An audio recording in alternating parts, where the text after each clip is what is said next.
After millennia of orbiting Mars, a huge asteroid named Pi is hurtling toward Earth and is expected to crash in 8 years, perhaps eradicating humankind. Despite global alarm, the United Nations Security Council deliberates and approves China's formation of the United Nations Moon Shield, UNMS. Using the moon's orbit as a shield to protect Earth from the debris, the idea is to construct a massive moon base, construct a supernuclear weapon called cosmic striking hammers, and then use this weapon to destroy Pi. The interviewer is unimpressed by Yu's self-description as an average middleman when he applies to go to the moon.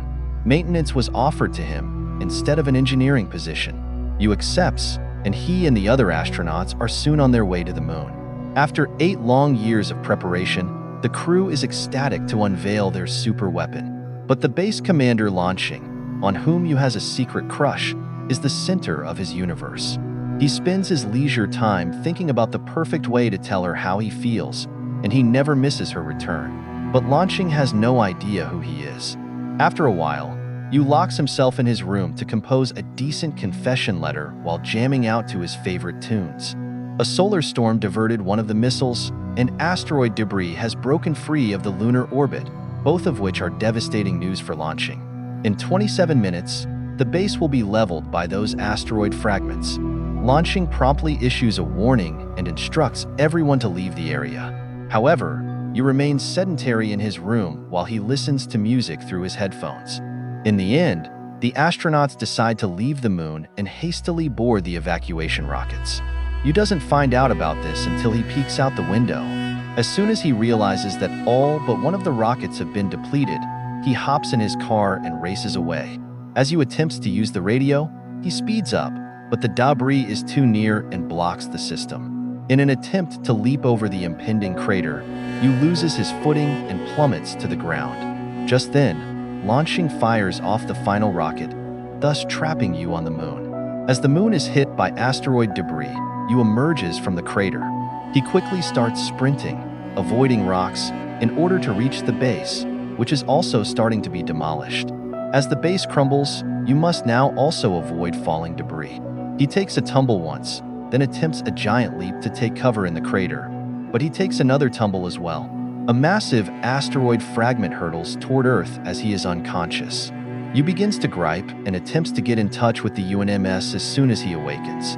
At that same second, the asteroid piece hits Earth, setting off a tremendous explosion that wipes off a considerable portion of the world.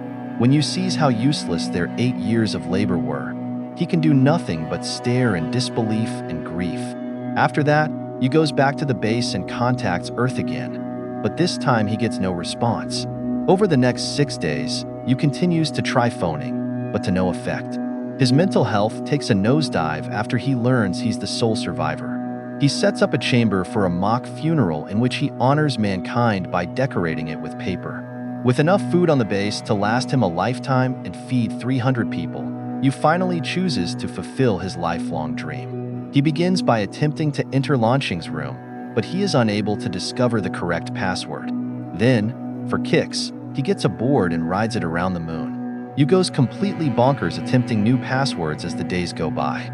After a while of trying, he decides to open the door with an explosive, which also detonates his clothing.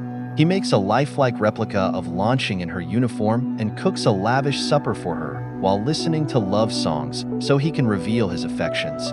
Unaware that anyone is watching, he goes so far as to start kissing the figure.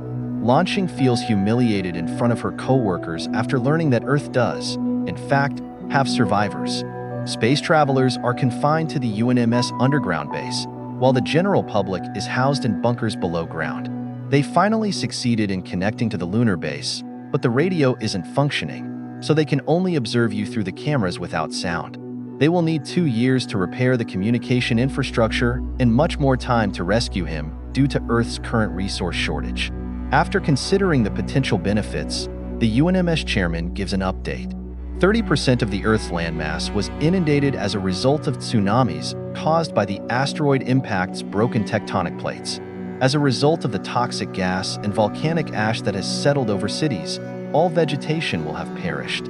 Attempts to cultivate plants in jars within the subterranean bunkers are met with limited success due to the lack of sunshine. The survivors are bombarded with diseases and depression as they struggle to survive on the barest essentials. Hair loss is a real issue for some people. In light of the bleak circumstances, the chairman proposes that they begin broadcasting Yu's life at the lunar base in real time. They plan to get a voice actor to dub Yu's voice, so he seems heroic since they don't have sound. Through the speakers, Langsing informs the survivors about their discovery of a man on the moon and the impending start of the stream in 30 days. Unbelieving, some individuals vanish without a trace. A few weeks down the road, Yu reaches rock bottom emotionally and makes the decision to erase herself. On his journey to the warehouse to retrieve some medication for the task, he stumbles into an unopened food container in the hallway, which he did not accidentally drop. A stunning figure lies still as Yu opens the door to the warehouse, shocking her. Yu approaches, mistaking it for a woman, and begins to flirt before realizing it's a kangaroo abandoned by the research section. Meanwhile, Langsing kicks off the live stream, making King Kongru the first thing seen by everyone on Earth. They made it seem like the kangaroo could talk by having the voice actor let out a celebratory cry. The actor tries to play the flute as an apology for his error, but he ends up getting beaten up instead. Lucky for us, the survivors don't believe the kangaroo is talking because they think the audio is delayed. So, Langsing decides to have the voice actor narrate. Meanwhile, on the lunar base, Yu reads up on Kong and finds out he's aggressive and gluttonous, which explains why he's been rifling through the pantry. Taking a shovel with him, he returns to the warehouse in search of the medication. Yu frantically waves the shovel, but it snaps in half as Kong materializes behind him. Kong proceeds to bend the handle before he beats Yu. Kong drags Yu down and attempts to play mischievous with him just as he's about to reach for the medicine. But Yu disguises herself as a female kangaroo to divert him. Yu is escorted out of the warehouse as a result of the mask falling off. A short while after that, Kong begins to push into other sections of the base. As Kong chases him around the base, Yu shows up with a Gatling gun that he 3D manufactured. He fires plastic balls at Kong and opens fire. Nevertheless, Kong abruptly changes his course and begins to pursue Yu instead.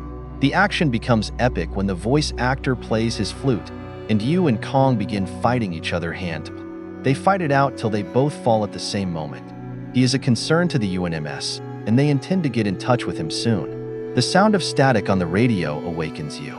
Even though he can't express himself verbally, he breaks down in tears over what he perceives as a sign of life on Earth. The static was created by Kong's tail tampering with the cables, which neither Yu nor the UNMS were aware of. Kong punches Yu nevertheless, but the two agree to a truce going forward once Yu realizes they could have a chance to return home, and they both look at Earth. Yu continues to play a message in an attempt to contact Earth, even though over 200 days have elapsed since the tragedy. Yu proclaims their family status once he and Kong establish a routine. The fact that Earth will not be sending rescuers convinces Yu to make repairs to the spacecraft abandoned during the Apollo 18 mission in the hopes of returning home alone. As others at the UNMS wonder if they might utilize this to aid him as well, Kong and Yu hop in the car and race to locate the Apollo.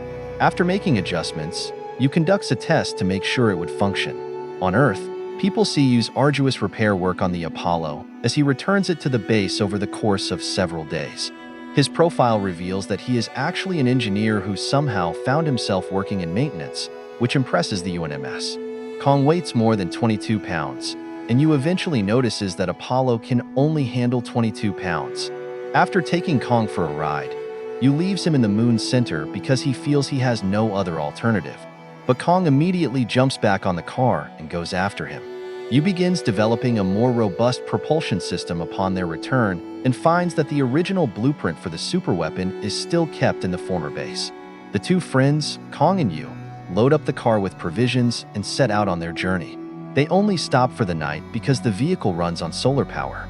On Earth, they are worried that Yu won't make it because the moon only gets sunlight for 14 days every lunar cycle, and getting to the old base, which is on the opposite side of the moon, will take weeks.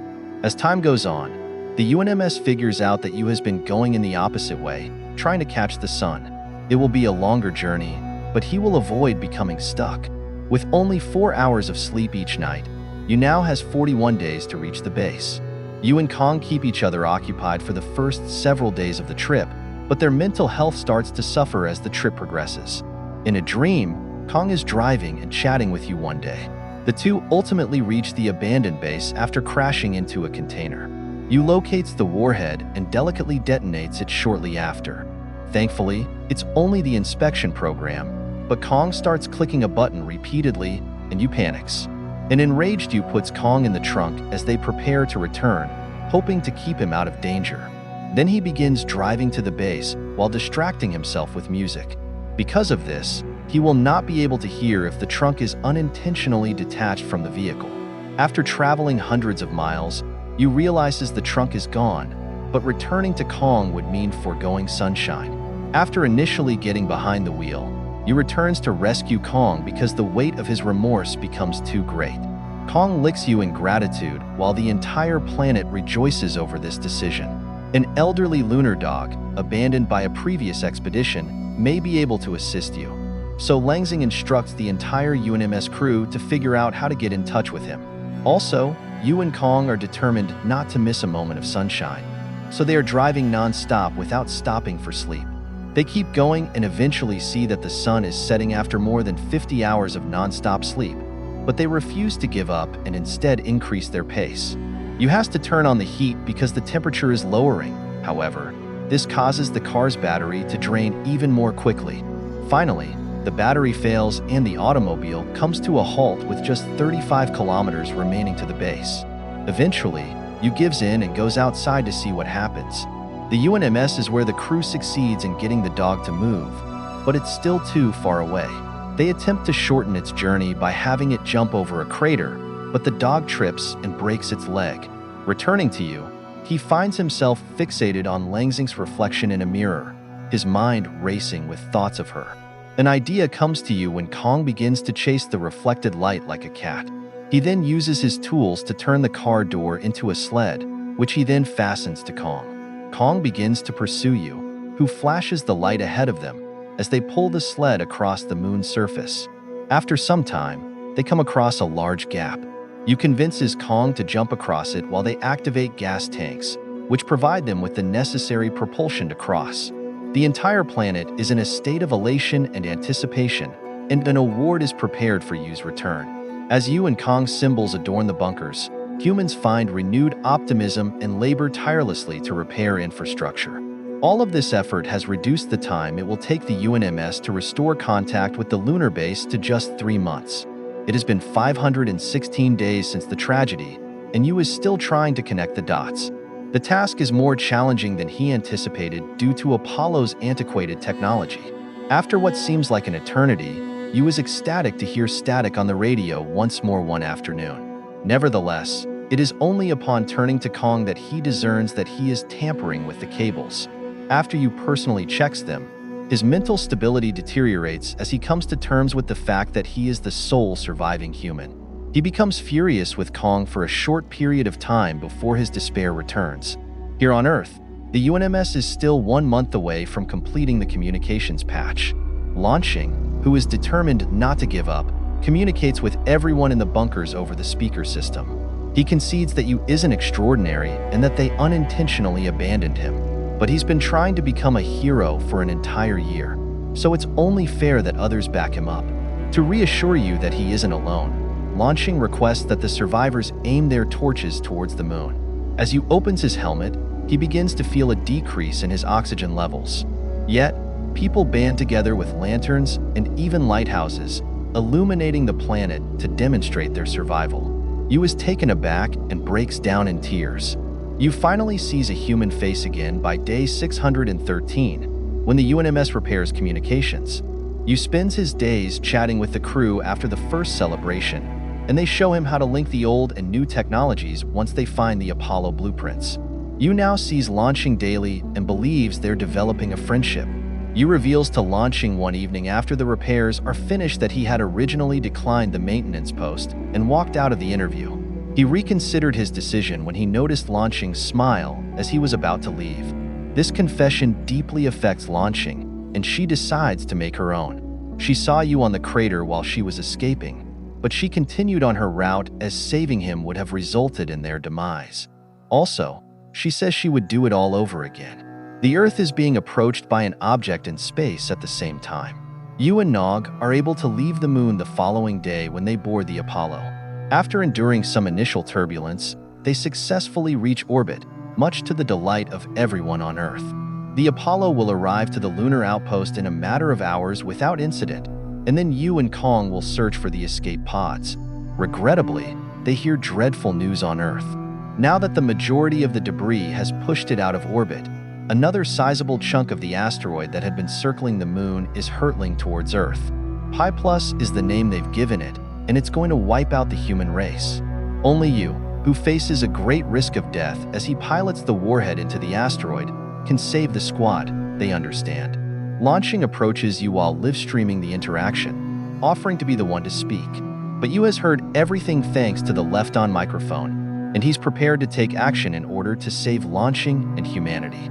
In the midst of orders for survivors to take cover in the bunkers, Yu sends Kong back to Earth on an escape pod after an emotional farewell that brings tears to his eyes.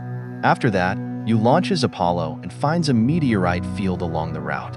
Although Yu focuses on piloting in order to avoid them as the Apollo speeds up, the ship is hit nevertheless and starts spinning uncontrollably due to a broken thruster. Launching has a strategy, which is great news for Yu as she is at a loss. In order for the depressurization to counteract the rotational motion, he needs to open the door. To no use, the door is stuck. In desperation, Yu begins to kick the hatch in an effort to free it. As a result, the Apollo comes to a complete halt. Suddenly, Yu notices that the engine is drifting away, which means that the Apollo isn't getting any power. Yu tells Launching he doesn't hold her responsible for abandoning him and requests that she livestream his final moments before he leaves, but he must manually adjust the warhead. After that, Yu bids farewell to humanity with a moving speech before stepping off the spacecraft to prepare the warhead.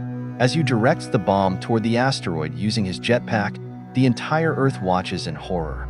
In his final moments, Yu sings as Kong's pod touches down in the water.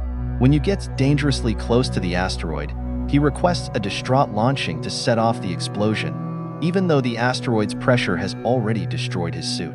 Upon the asteroid's destruction by a massive explosion, the remaining survivors emerge from their bunkers to see the meteorite shower, which serves as a dual symbol. First, that they are safe, and second, that Yu has died. After more than a decade, people are still putting in long hours to restore Earth to its former glory. There's a lot more to accomplish, but at least they can enjoy the outdoors today. Now that he's retired, the chairman is honored with a statue in Kong. In a reserve, he shares his home with other kangaroos. As this is happening, Launching boards a lunar chopper with a fresh crew to clear out the old base. While she sits there, Yu appears to be standing by her side as they watch the planetary ring that forms around Earth from the remnants of Pi Plus.